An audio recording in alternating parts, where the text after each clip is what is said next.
the importance of discomfort or the ability to be with discomfort. And, we kind of shared that in a few comments also. It's like our ability to be with what is uncomfortable and just to hold it and to create space for it and ultimately create more and more space over time, right? Because if we can be with it once, then the next time will already be easier or different. Then that determines so much of the richness of our lives. And and I notice that more myself. And sometimes it's like when new discomfort arises, I'm like, oh no, here we go again. But it's like, oh, okay, like this is something for me to be with. And there are some lessons here. There's some transformation. There's some alchemy here. We'll become something else eventually. But I just have to create space for it and trust it. So yeah, Akanksha, raise your hand. Please go ahead. That was so synchronistic musings. I found so much assurance in what you had to say because I too am going through a similar experience. I just bumped up some of my prices and my previous clients are not agreeing to pay that, and I still have so many doubts. A lot of worthiness issues cropped in. I was wondering whether I did the right thing because they no longer want to pay me the same. In fact, they wanted me to they were so I that was so assuring. I really love what you say about it, and body being the container for you to actually hold up and believe in your potential. And I really am enjoying being here, and you're such a great delight to listen to. Thank you for all that you had to share. It's so assuring and comforting. I love it. Oh, thank you, Akanksha. And yeah, I would just encourage you to continue to. It's almost like the work is getting comfortable with discomfort. When you can do that, you will accelerate so quickly. It's crazy. I actually went back to the corporate world because I became so good at being comfortable with discomfort that I was like, actually, I could probably. I was already good in the corporate world. I could probably thrive now, and I am, and so for me, that's where my path took me, and I love the adrenaline rush of working in venture capital and high stakes and my nervous system is just perfectly suited for that world now, where when I was at Google 12 years ago, I wasn't good at being uncomfortable, and so I had a good position in Google, but then I kind of hit a ceiling because the next level required somebody who could sit with discomfort and then make a wise choice. And there's so much power in being able to do that. And when you can make that process natural where you don't even have to think about it, you're just constantly in a feeling state and processing everything back into creative potential, you really do open up a lot of new opportunity because you're just seeing more of the picture. Yeah, beautiful. Once there's the capacity, I mean, we can be in that corporate world or in the world of business or venture capital or crypto, and and there's a lot of energy there, right? It can also be exciting, but there can also be a lot of stress and projection and all sorts of time pressure but ultimately it's just the capacity to be with it, and it can be such a fun game. I really resonate with it. Yeah, and I guess the other thing that I'll say, the difference between my old corporate career and my new corporate career is I talk about spiritual stuff all the time in my new corporate career because I'm not afraid of being fired. I'm not afraid of people rolling their eyes. I show up as a visionary, and when I say weird stuff, people actually are like, I kind of like this guy. He doesn't talk like any other executive, and so I'm having this really beautiful experience of being able to say the things that I want to say to people who you wouldn't think I would have an audience with, and they're kind of like, "Wait, what did you say?" So you're saying that if I want to become have some more clarity around this decision, that's what you're using meditation for. Like, I have so many people that never got meditation, or they never got spirituality, but they get gut reaction, they get gut feelings, they get intuition, they get that it's important to make the right decision. And so it's just such a unique opportunity that I have to communicate some of these things.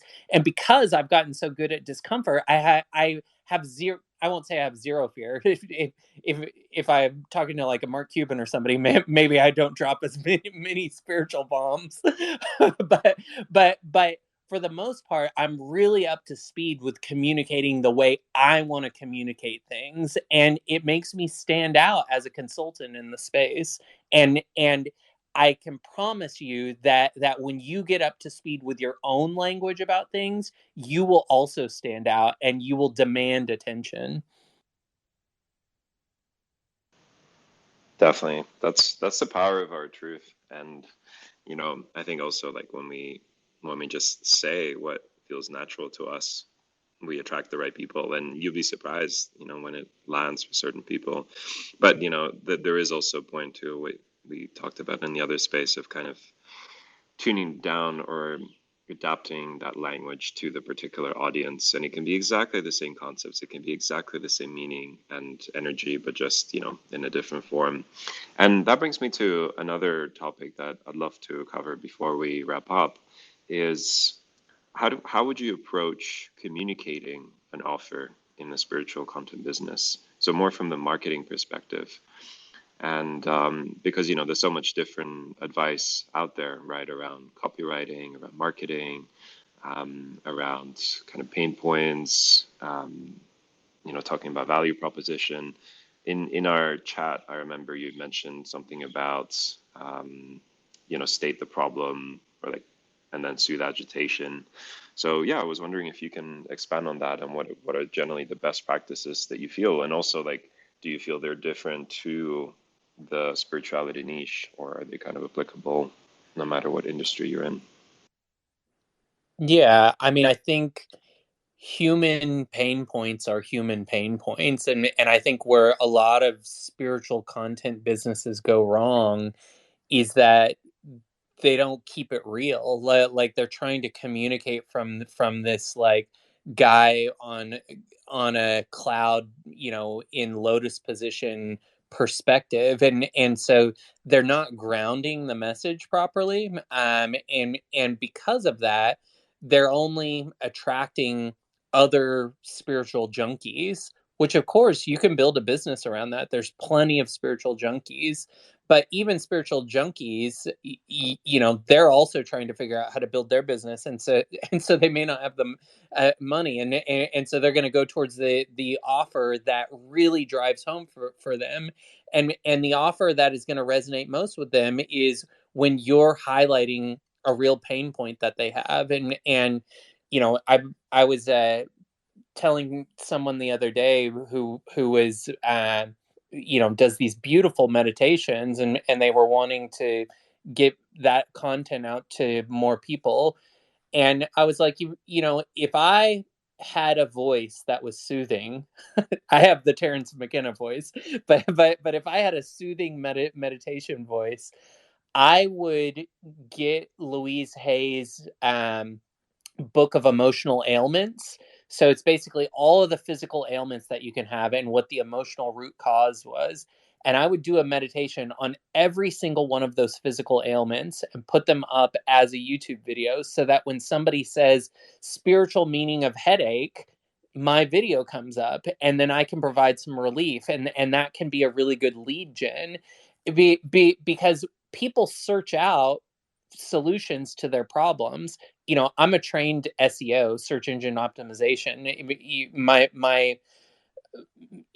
My brain is wired from working at Google at organizing information in a way that algorithms will understand. And the experiment that I'm running with this account is how much of the algorithm is vibrational. Like how much can I just write whatever I want, and the right people are going to show up, because the right people end up liking at the right time. And anyhow, that's a whole other conversation. Is me trying to unpack the spirituality of the algorithm. but but but I've lost my train of thought. I i think that But please follow that You thread also because it's I also really fascinating.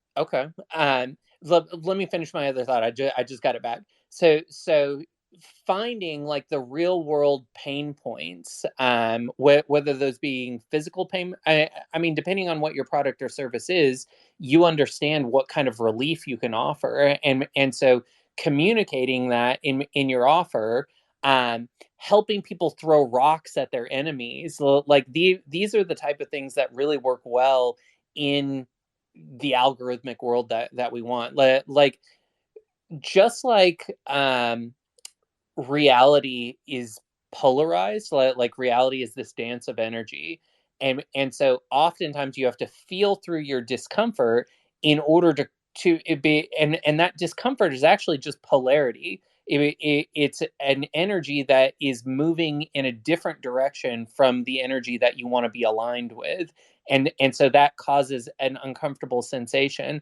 Well, that polarity, once you find resonance with those two poles, then it's like you can channel all of that energy and it springs you forward. Or maybe it's like if you have a rubber band on your finger, the more that you pull it back, all that tension on the line really allows you to go really far.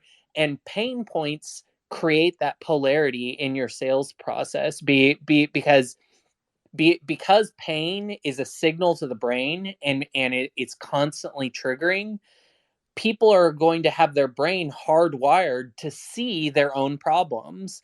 And so if you're talking about that and talking about potential relief, that's going to be an immediate draw to somebody that has that pain in their life, versus when you're talking about solutions, our neural pathways just aren't designed to pick those out, because they're not triggering agitation in us all the time. So we're not constantly thinking about them. Now you can become so practiced in thinking about solutions, like I have a whole journaling process in the morning where I'm constantly mapping out what the best case scenarios in each setting of my day could look like, but I also map the worst case scenario, so I'm training my brain to be able to see all those data points. Anyhow, the point is that if you can identify some of your core demographic customers, and then as a journaling exercise write down what are the problems and challenges that this person has. You may even want to ask a client this. I mean, tell me about your day, and some of the things that feel frustrating to you. Where do you most often have agitation during the day? Like, these are the things that you want to understand, because people don't want to feel agitated. They don't want to be angry all the time. They want things to work well at work, and so if you come to somebody and you say, I'm going to teach you this spiritual process that is going to make your life blissful, somebody who's having a hard time at work is going to be like, I don't care, because I don't even care about being blissful. I just want to have some relief. I just want to not be agitated. But if you can then reverse engineer that problem, and be like, even by sharing your own experiences, one thing that I realized in my own working relationship as I started to use this emotional processing work, was that the people around me were actually mirroring back to me something that was happening in my own system. And where I kept switching jobs, trying to change the people, I kept finding the same agitation. And ultimately, I realized that maybe there's something that I could do to shift things. And when I started to feel my feelings, and really unpack some of the stuff from my past, and it didn't take long. This isn't talk therapy. This is somatic healing work, and so it can happen very quickly. But a unique thing happened. My field changed. I've got this power plant in the center of my chest. We call it the heart. Any power plant has a magnetic field around it. That magnetic field is either agitated or in coherence. When I feel through my feelings, my field goes into coherence, and a really interesting thing happens. People start to like me. Things start to go my way. I start to get the best out of people. I start to see the best out of people. That means that I'm more likely to get promoted. That means that my boss and I get along. That means that my client, my prospective client, really likes me on the call. all of this came from me finding coherence in my field. And we can do that right now, by you engaging with a 2-hour session with me. I went into a little bit of how I was selling emotional processing back in the day, but you can do that with whatever your modality is. I just reverse engineered what their pain point was at work into kind of making it relatable by saying, yeah, I've had that experience, or I've known somebody with that experience, and here's what I learned. And really just doing it in an authentic way where I'm sharing, take this or leave this. There's no pressure here whatsoever. If this doesn't resonate, that's totally fine. But this is what worked for me. And I think, you know, the most impactful things that I see on Twitter are people that are really reverse engineering their own process and sharing their personal experiences in a way that resonates with other people who are going through that, and then they ask, how can I get that too? Yeah, incredibly rich. Definitely the reverse engineering the process and the personal experience, and then sharing that. I mean, for people to kind of resonate with that potential transformation or kind of project themselves into the story or that mirror or that reflection of like, oh, hey, yeah, like I have the same struggle, I have the same pain points, and how can this be resolved? And yeah, incredibly useful. So I do want to maybe bring this all together as we're almost on time. And yeah, this has been such an incredible space, so much value. Musing Wizard, I'm so grateful that you came in here and hosted this space with me, and for bringing your energy, for bringing your wisdom, from speaking from your open channel, from sharing your personal experiences also, and being so honest with us. So, and I do want to just leave some space if you'd like to close with any concluding thoughts, concluding remarks, or anything else that you want to share with the audience. Yeah, for sure. I'll thank you in a second. I had a thought that came to me that I want to get out. The feeling work is about making opening your creative channel. And when your creative channel is open, you're going to be able to see the data points that are meant for you. And feeling through your discomfort and then following the breadcrumb path of your creative impulses is going to start to call in the opportunity. But sometimes you have to seed that in the right way. And so the way that you can seed, like, okay, well, what are my customer pain points? What do they want to hear? What language are they using? One thing that I always do when I'm writing copy is I will go and be like, okay, for this thing that I'm writing, like, what are the top 15 books about this particular subject? And so in spirituality, you may think about, okay, for this particular niche of spirituality or the modality that I'm having, what are the top 15 books on Amazon? And then what you do is you go and you read all of the customer reviews, good and bad, on those books. And anytime you get a creative hit, ooh, that's good, you write it down. And so by the time you've done this, because, if you do this on an Eckhart Tolle book, there's like 20,000 reviews on there. You're pulling out all of the language from those reviews of people that are saying, hey, this thing that is similar to the product that you're offering helped me overcome this thing. And so you can almost, the copy almost gets written for you, because you can kind of Frankenstein and piecemeal together all of this really vivid language and use your creative impulse and your creative sensing to know which words and which language need to be put together for you. But that can be a really powerful way for you to unpack what the people that would buy your service are looking for and what is the language that they use, and then you can pepper that throughout your offer and your sales page. YouTube videos are the comments under YouTube videos are not as useful as Amazon reviews, but I still use them for when I'm going to find language, because ultimately your offer is that spell work. It's using the right language to inspire something inside of someone. In this case, your prospect, and so your prospect is going to be analogous to all of the other avatar prospects that are similar.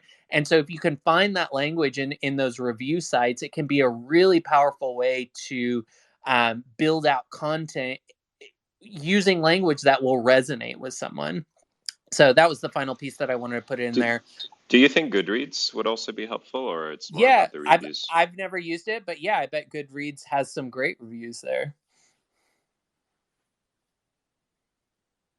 Anyhow, just wanted to share that because that is part of my process whenever I'm writing copy for myself or for somebody else, is to just go and see, okay, well, people like to hear things in the language that they're saying things. So let's go find what language they're saying things. And so, you know, Polina, if I was putting together content for how I'm going to pitch my Gene Keys thing, I would be like, what are the other systems around that?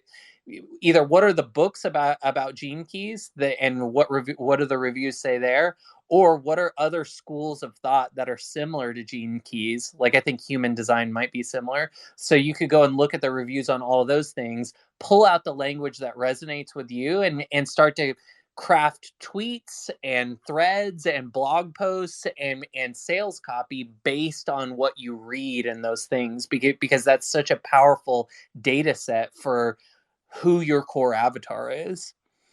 Anyhow, we can close with that. Nick, I just want to say that you are so good at it's funny, we call it Twitter Spaces, but you're good at actually holding space. Like we talked a lot about, or I talked a lot about having a container and being able to hold a tight container for yourself. But the next level of amplification of that is being able to hold a tight container for a group, and you're so good at that. And I feel like when people come to the stage, they feel so held and heard by you. And so I just want to honor and acknowledge you for that being such a strong skill set of yours. Thank you so much, Musing. That warms my heart. And you truly are a wizard, like hearing all these incredible like tricks and approaches. Like it's yeah, like there's so much popping in my mind, and it all makes perfect sense. It's like the kind of hacking reality, hacking language, the magic of kind of yeah, like taking different perspectives and sort of repurposing them and using them. And this is, I mean, I don't take that many notes during spaces for myself, to be honest. Sometimes I do, and more in terms of like, oh, what am I going to say? Or like, I want to comment on this thing. But like on this space, I took so many notes for myself, for like the insights that I plan to implement and test out. So yeah, thank you so much again for all your insights. And yeah, thanks to everyone for being here. Carl, Polina, Jason, Akanksha. It's been an incredible space. The recording is available if you want to come back to it. And yeah, I'm doing a space every day. I'll be doing one tomorrow, after tomorrow, and then basically one for the rest of one a day for the rest of November. So just look out for the timeline. And yeah, with that, have a beautiful day, evening, night, morning, wherever you are, and see you next time. Bye, everybody.